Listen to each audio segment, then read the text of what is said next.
আজ আপনাদের সঙ্গে ছোট্ট একটি পাখার পরিচয় করিয়ে দিব, যে পাখাটি হয়তো আপনার জীবন রক্ষা করেছিল, কিন্তু টের পাননি আপনি। টের পাবার কথাও না। এ পাখা উড়োজাহাজের একটি বিশেষায়িত পাখা, যা প্রয়োজন ছাড়া বের হয় না, সাদা চোখে দেখারও সুযোগ কম। চলুন তাহলে জেনে নেই কি সেই পাখা, কি তার কাজ।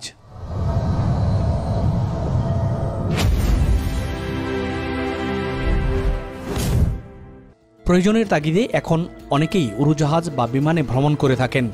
দেশের অভ্যন্তরীণ না হলেও বিদেশ ভ্রমণে অত্যাবশ্যকীয় পরিবহন এই উড়োজাহাজ। আমরা প্রায়শই এই উড়োজাহাজেরই নানা ত্রুটির কথা শুনি মধ্য আকাশে ইঞ্জিন বিকলেরও খবর। ইঞ্জিন বিকল হওয়ার পরও তাহলে কিভাবে উড়োজাহাজগুলো নিরাপদে অবতরণ করে? 50, 40, 30, 20, 10. দ্বিতীয় বিশ্বযুদ্ধের সময়ে সামরিক উড়োজাহাজগুলোতে প্রথম এই জটিলতা দেখা দেয়। ফলে গবেষণা শুরু হয় কিভাবে ইঞ্জিন বিকল হওয়ার পরও উড়োজাহাজগুলোকে নিরাপদে নামানো যায়। গবেষণায় সফলতা আনে ছোট্ট একটি পাখা। বিজ্ঞানীরা এর নাম দেন র্যাম এয়ার টারবাইন। 60-এর দশক থেকে বাণিজ্যিক উড়োজাহাজেও এ পাখার ব্যবহার শুরু হয়।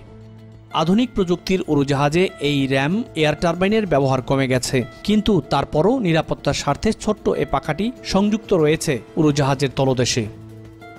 র্যাম এয়ার টারবাইন বা র্যাট মূলত একটি পাওয়ার জেনারেটর, যা উড়োজাহাজের সব শক্তি উৎপাদনকারী ইঞ্জিন বিকল বা ব্যর্থ হওয়ার পর চালু হয়। এই টারবাইনের দুটি অংশ রয়েছে, যা উড়োজাহাজকে হাইড্রোলিক ও বৈদ্যুতিক শক্তির যোগান দেয়। জনপ্রিয় এয়ারবাস A320, A321 সহ অন্যান্য সংস্করণেও এই টারবাইনটি সংযুক্ত রয়েছে।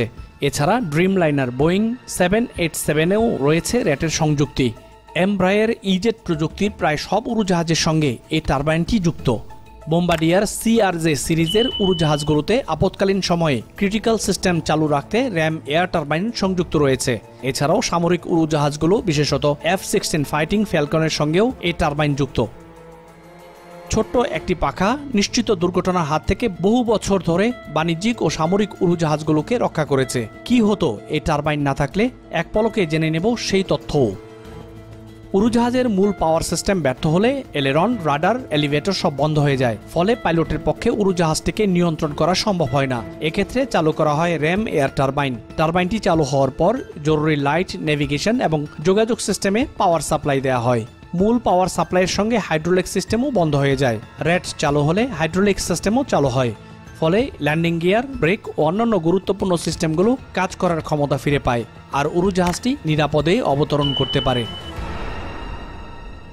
জরুরি পরিস্থিতিতে র্যাম এয়ার টারবাইন সাইজ অনুযায়ী 5 থেকে 70 কিলোওয়াট পর্যন্ত বিদ্যুৎ উৎপাদন করতে পারে। তবে এর জন্য প্রয়োজন উপযুক্ত বাতাস। সাধারণত উড়োজাহাজের গতিবেগ ঘন্টায় 130 থেকে 150 নটস বা 240 থেকে 280 কিলোমিটার হলেই পূর্ণ ক্ষমতায় বিদ্যুৎ উৎপাদনে সক্ষম হয় র্যাম এয়ার টারবাইন। এমন খবর সবসময় থাকছে নিউজম্যান ডায়েরিতে। নিয়মিত জানতে অবশ্যই চ্যানেলটিকে সাবস্ক্রাইব করে পাশে থাকুন, আর ভালো লাগলে লাইক দিতে ভুলবেন না।